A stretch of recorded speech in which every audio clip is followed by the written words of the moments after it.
காயத்ரி,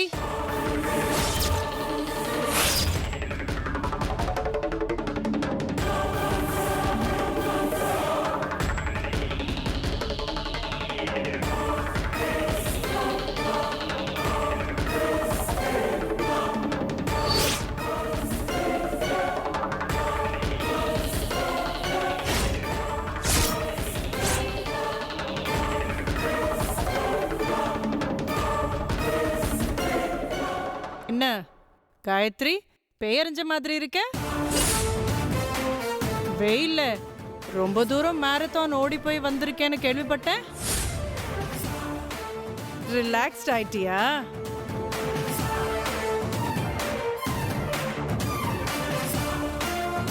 நீ எதிர்பார்க்கலல்ல?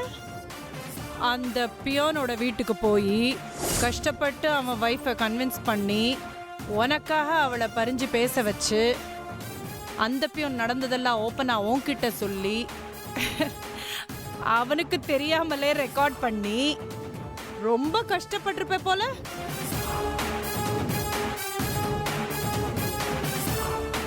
பட் என்னன்னா எல்லாமே நான் சம்பந்தப்பட்ட விஷயம்.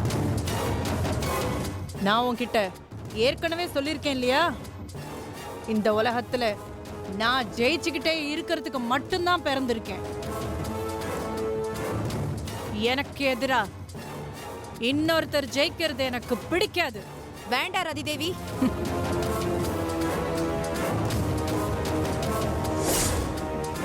நீ வேண்டான்னா நான் சும்மா விட்டுருவேனா? பியூன் வீட்ல இருந்து உன் வீட்டுக்கு வந்து சேர எவ்வளவு நேரம் ஆச்சு உனக்கு? வந்து இறங்கின அடுத்த செகண்டே உன் போனை ஒருத்தன் புடுங்கிட்டு போனான்ல.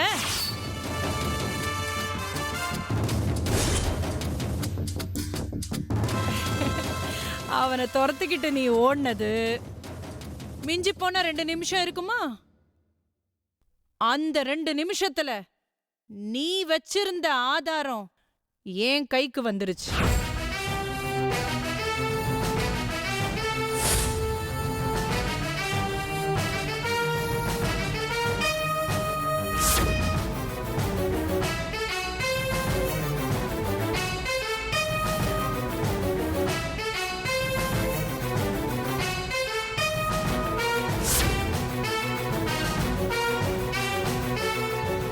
எப்படின்னு யோசிக்காது.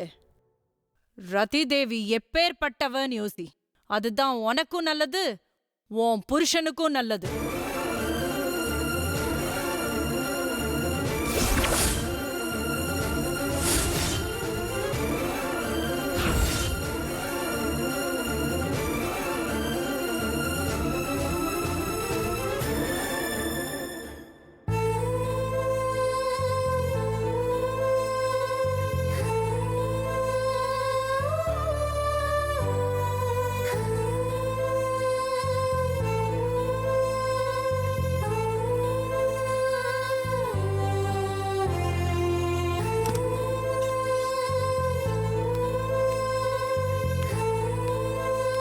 சுப்பு, சுப்புலக்ஷ்மி, இந்த பைய பிடி பிடி பிடி. பத்ரம், இந்த பைய மறைச்சு வச்சுக்கோ.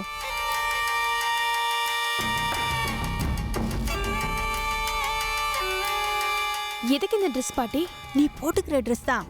முதல்ல இதை மறைச்சு வை. இது உனக்காக தாமா வாங்கிட்டு வந்திருக்கேன். முதல்ல இதை மறைச்சு வைமா. மறைச்சு வை. பாத்துக்கோ பத்ரம், நல்லா மற. இத பாரு, நான் எல்லா ஏற்பாடும் பண்ணிட்டேன். சரியா நாளைக்கு நைட்டு நீ இங்க இருந்து தப்பிக்கிற. நான் சொன்னதெல்லாம் ஞாபகம் இருக்குல்ல? இந்த வராண்டா வழியா போய் ரைட்ல திரும்பினா லெஃப்ட்ல ஒரு படிக்கட்டு இருக்கும். அது வழியா கீழே இறங்கி லாஸ்ட் படிக்கட்டுல ஒரு சின்ன கேட்டு இருக்கும். அந்த கேட்டை நான் திறந்து வச்சிருவேன். அது வழியா வெளியில வந்து பக்கத்து ஃப்ளாட் வழியா வந்தா அங்க ஒரு ஆட்டோ ரெடியா நிற்கும். நீ அந்த ஆட்டோல ஏறி உட்காந்து நான் தான் சுப்புலக்ஷ்மின்னு சொன்னா போதும், அவன் என் வீட்டுல கொண்டு வந்து சேர்த்துருவான். சரி பாட்டி, நீங்க என்ன சொன்னாலும் நான் கேக்குறேன். எனக்கு என் குழந்தை கிடைச்சா போதும். கிடைக்கும் கண்ணு. அதுக்கு தானே இவ்வளோ பாடுபடுற. நீ தப்பிச்சு வெளியில வந்துரு முதல்ல. நாளைக்கு நைட்டு நீ தப்பிக்கிற, நாளன்னைக்கு குழந்தைய தூக்குற, அவ்வளவுதான் சொல்லுவேன். அதுக்கப்புறம் நீயும் உன் குழந்தையும் இந்த உலகத்துல சந்தோஷமா இருக்கலாம். நம்பவே முடியல பாட்டி.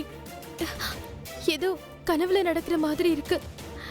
கனவு இல்லம்மா, எல்லாமே நிஜம்தாம்மா, நடக்கதான் போகுது. ஆனா நான் சொன்னதெல்லாம் ஞாபகம் வச்சுக்கோ. சரிங்க பாட்டி. சரிம்மா, நான் கிளம்புறேன். ரொம்ப நேரம் நான் இங்க நின்று பேசிக்கிட்டு இருந்தேன்னு வச்சுக்கோ, அந்த கான்ஸ்டபிளம்மா அப்புறம் கண்ணு முடிச்சிட்டா என்ன ஏதுன்னு மோப்பம் பிடிக்க ஆரம்பிச்சிடுவாங்க. நான் வரேன், இதை பத்திரமா வச்சுக்கோ, ஜாக்கிரதையா இரு. என்ன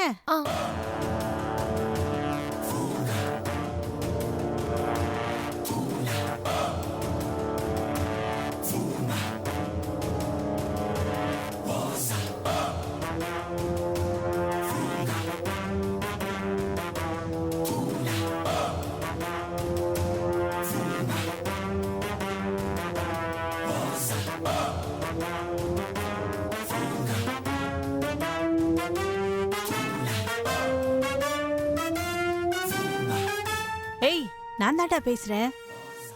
மப்புல இருக்கியா, தெளிவா இருக்கியா?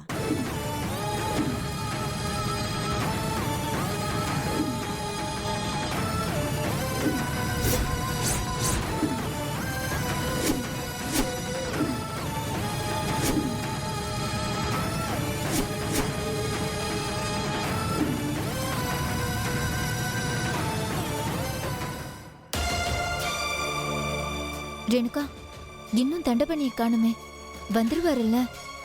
வரேன்னு சொன்னா கண்டிப்பா வந்துருவாரு வனிதா. தேவையில்லாம டென்ஷன் ஆகாத.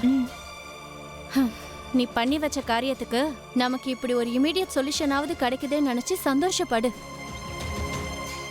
சும்மா என்னையே திட்டிட்டு இருக்காத ரேணுகா. நான் மட்டும் என்ன பண்ணுவேன்? எனக்கு கவலை இருக்காதா?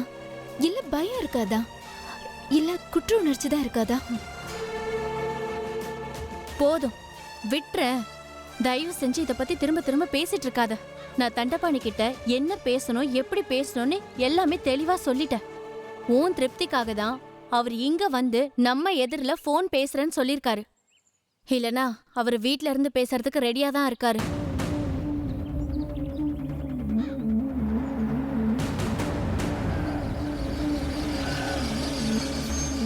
ரேணுகா, தண்டபாணி.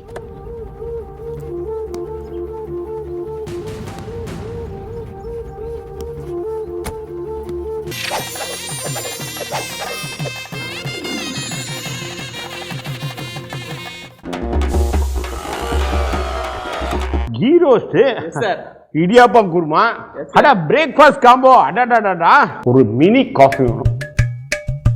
ஹாட்டா என்ன இருக்கு sir? Dosa, masala dosa. Madam juice வெரைட்டியில் பார்த்தீங்கன்னா சாத்துக்குடி ஜூஸ், மாதுளை ஜூஸ் எல்லாம் பழைய டேபிள் 2 சேர். அப்போ அதையே 2 எக்ஸ்கியூஸ் மீ, எனக்கு மட்டும் சுகர் கொஞ்சம் கம்மியா. என்னது சர்வீஸ் டாக்ஸ் ஆக்ட் பில் போட்டு தான் ஆர்டர் பண்ணவே இல்லையா?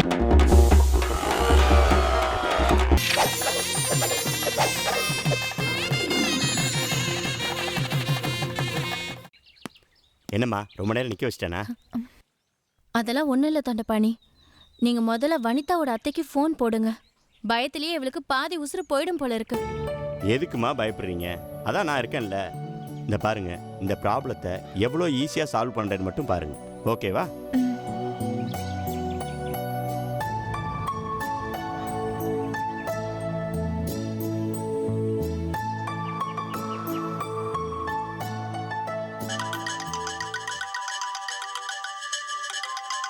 அண்ணே, அம்மா, அண்ணதம்மா கூப்பிடுது. இதோ வரேன்டி. அண்ணே, நல்லா இருக்கியா அண்ணே? நான் நல்லா இருக்கிறேம்மா. உமா, நீ எப்படிமா இருக்க? ஆமா, அம்மா என்ன பண்ணிட்டு இருக்காங்க? நான் நல்லா தானே இருக்கேன். ஜாலியா பொழுது போயிட்டு இருக்கு. அம்மா தான் வேலை வெட்டி இல்லாம யார் தலையை போட்டு உருட்டலாம், யார் வம்புக்கு போலான்னு நினைச்சிட்டு இருக்காங்க. என்ன சொல்றா? ஆமாண்ணே, உண்மைதானே. ஏய், என்னடி பேசிட்டு இருக்க? நான் யாரு வம்புக்கு போறேன்? அதுக்குள்ள கம்ப்ளைண்ட் பண்ணிட்டு இருக்க? நான் யார் தலையை போட்டு உருட்டிட்டு இருக்கேன்? போன கொடுங்க. ஹே விமல், எப்படிப்பா இருக்க? நான் நல்லா இருக்கேம்மா. எனக்கு எந்த பிரச்சனையும் இல்லை. ஆக்சுவலாக ஒரு முக்கியமான விஷயமா உங்ககிட்ட பேசணுன்றதுக்காக தான் ஃபோன் பண்ணேன். ஆமாம், இப்போ நீ ஃப்ரீயாக இருக்கிறியா? பேசலாமா? சொல்லுப்பா. நானே உன்னை கூப்பிட்டு பேசலாம் தான் நினைச்சுக்கிட்டு இருந்தேன். சரி, நீ ஏதோ ஒன்று சொல்ல வந்தல்ல, அதை முதல்ல சொல்லு. அது ஒண்ணும் இல்லப்பா. உன் தங்கச்சிக்கு சீக்கிரமா ஒரு கல்யாணத்தை பண்ணி வச்சிடலான்னு தோணுச்சு. கொஞ்ச நேரம் முன்னாடிதான் என் அண்ணன் கிட்ட இத பத்தி பேசிக்கிட்டு இருந்தேன். ஊர்ல யாராவது நல்ல வரம் இருந்தா சொல்ல சொல்லிருக்கேன்ப்பா. நீ வந்தீன்னா சீக்கிரமா இவளுக்கு ஒரு ஏற்பாட்டை பண்ணிடலாம்.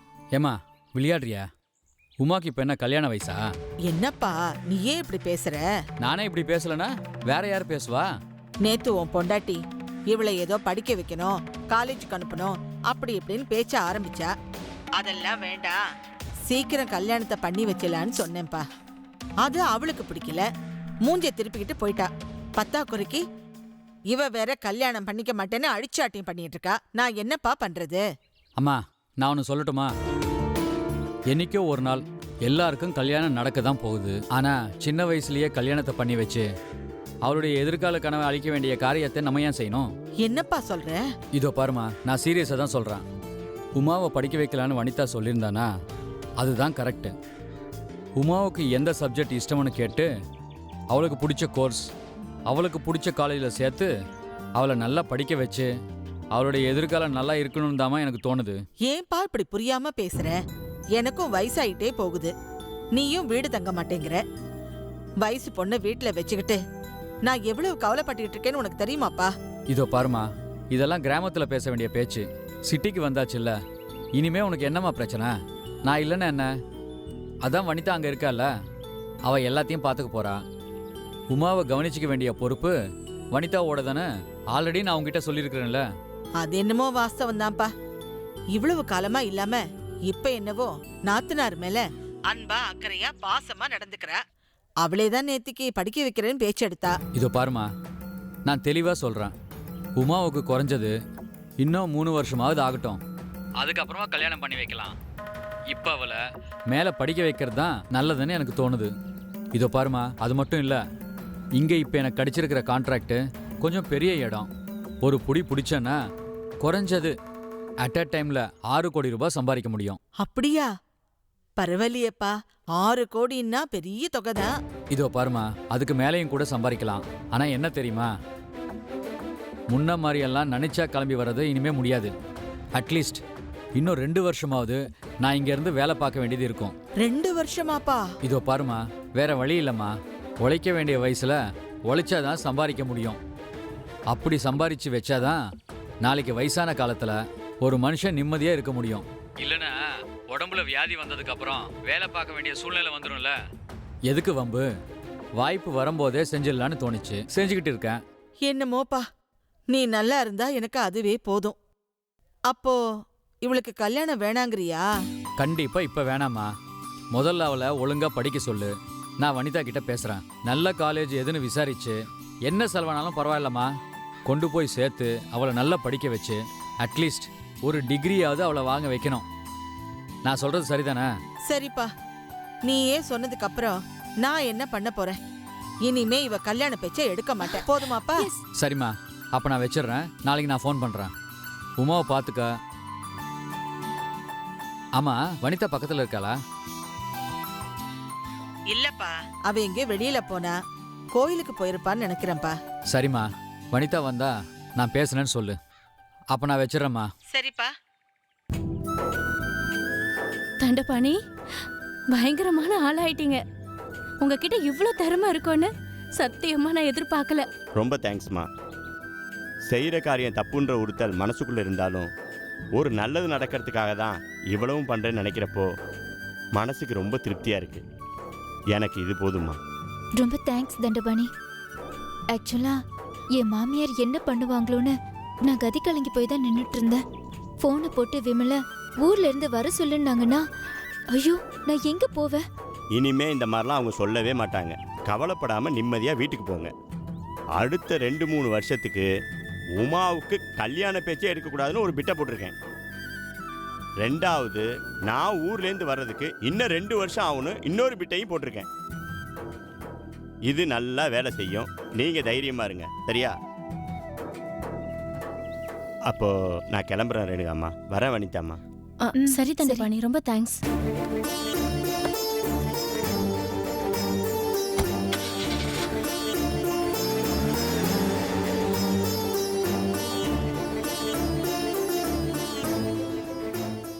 இங்க பாரு வனிதா, நான் ஒன்னு சொல்ற கேளு.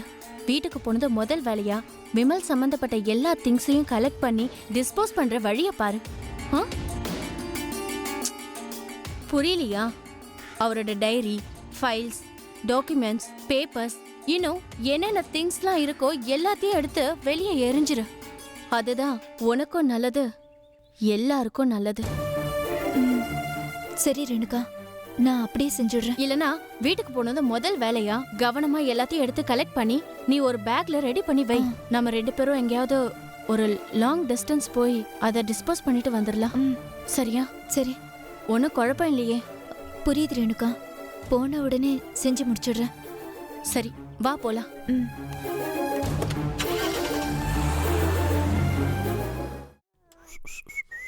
ஏய் குட்டி பையா, குட்டி சூர்யா, உங்க அப்பா ஒரு ப்ராப்ளத்துல மாட்டிட்டு இருக்காரா. நீ ஏதாவது சொல்யூஷன் சொல்றியா? உங்க அப்பா ரொம்ப நல்ல மனுஷன், கஷ்டப்படுறாரா குட்டி. நல்லவங்க கஷ்டப்படுறது தப்பு இல்லையா? புரியுதா நான் சொல்றது? ஏய் காயத்ரி, பாத்தீங்களா, நான் சொன்னதும் தலை தூக்கி பாக்குறான் உங்க பையன். என்ன சொன்ன? இல்ல, நான் சொன்னது கரெக்ட் தானே, உங்க புள்ளையே சொல்லிட்டான்னு சொன்னேன். ரொம்ப தேங்க்ஸ் வீரா. இப்படி ஒரு வார்த்தை யார் வாயில இருந்தும் வரல. முதல்ல நீ தான் சொல்லியிருக்க. இந்தப்பா டீ குடி. வா வா வா வா போ பாட்டிக்கிட்ட போ. சொல்லு குட்டி. அம்மா, உங்க பேரன் நல்லா துருதுருன்னு இருக்கான், பயங்கர ஷார்ப்பாவும் இருக்கான். எப்படியும் பெரிய ரேஞ்சில வருவான் அவன். எனக்கு அவ்வளவு பெரிய கனவெல்லாம் இல்லப்பா. இவன் இந்த வீட்டோட வாரிசு. என்னன்னைக்கும் இவன் நல்லா இருக்கணும். என் புள்ள கஷ்டப்படுற மாதிரி இவனுக்கு எந்தவித கஷ்டமும் வந்துடக்கூடாது. எனக்கு அது ஒண்ணு போதும். இதுக்கு உத்தரவாதமா எந்த சாமி உத்தரவு கொடுத்தாலும் அந்த சந்தோஷம் போதும்பா. கண்டிப்பா நடக்குமா, கவலைப்படாதீங்க.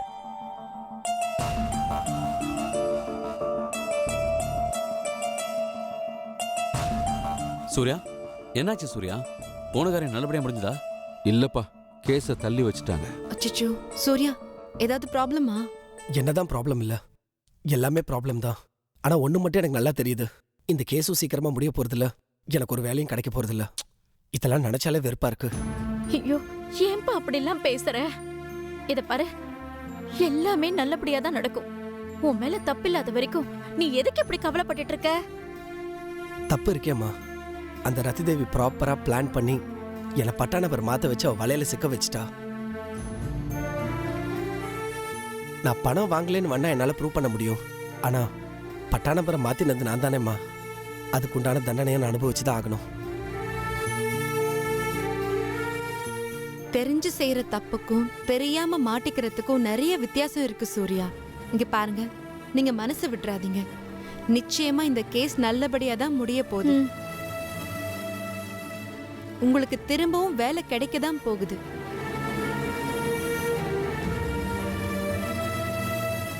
கேட்கறதுக்கு நல்லாதான் இருக்கு. ஆனா என்ன சூர்யா? காயத்ரி என்கிட்ட எல்லா விஷயத்தையும் சொல்லிட்டாங்க. நான் உன்னை சொல்லட்டுமா? சொல்லு வீரா. எனக்கு என்னவோ நீங்க மோதிட்டு இருக்கிற அந்த ரதிதேவின்ற பொம்பளை லேசுப்பட்ட ஆளா தெரியல. நீங்க சொல்ற விஷயத்தெல்லாம் கூட்டி கழிச்சு பார்த்தா ஜெயிக்கிறதுக்காக அவ என்ன வேணாலும் செய்யக்கூடிய ஆளா இருப்பான்னு எனக்கு தெரியுது. உண்மைதான்ப்பா. அந்த பொம்பளை நேத்து வீட்டுக்கு வந்து காயத்ரி கிட்ட சத்தம் போட்டுட்டு போனா. என்ன பேச்சு பேசுறா தெரியுமா? செக். அவளும் அவ ஆடம்பரமும் கொஞ்சம் கூட தாங்கவே முடியல. அம்மா, சில பேர் அப்படிதாம்மா இருப்பாங்க, நம்ம அதெல்லாம் கண்டுக்கவே கூடாது. ஆனா தப்பு பண்ற எல்லாரும் ஏதோ ஒரு இடத்துல விழதான் போறாங்க. இது உலக இயற்கை. அந்த பியூனை இப்ப ஒளிச்சு வச்சிருக்கானா, நாளைக்கு இன்னொருத்தனையும் அதே மாதிரி செய்ய முடியும். பணபலம் உள்ளவர் யார் வேணாலும் என்ன வேணாலும் செய்வா. ஒரு பியூனை மட்டும் நம்பி இந்த கேஸை டீல் பண்றது எனக்கு என்னமோ சரியா படல. என்னப்பா சொல்ற நீ? இல்ல வீரா, இப்போதைக்கு சாட்சி சொல்றதுக்கு அவன் ஒருத்தன் தான் இருக்கான். சூர்யா, அவன் உங்ககிட்ட வந்து சொன்னானா நான் சாட்சி சொல்றேன்னு? என்கிட்ட சொன்னான் வீரா. ஆக்சுவலா என்ன நடந்துச்சுங்கிறத டீட்டெயிலா சொல்றேன். அந்த பியூன் மேல சந்தேகம்னு சூர்யா சொன்னதும் நான் இங்க இருந்து ஸ்ட்ரெயிட்டா அவன் வீட்டுக்கு தான் போனேன்.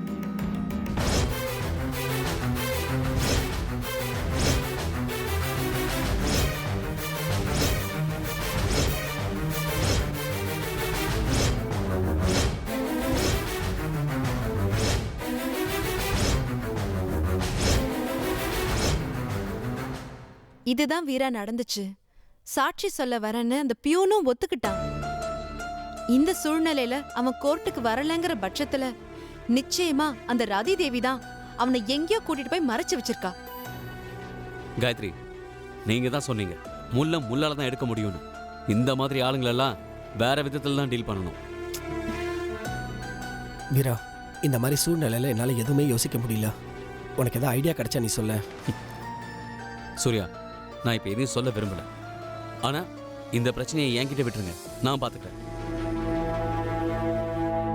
நீ பாத்துக்கிறியா?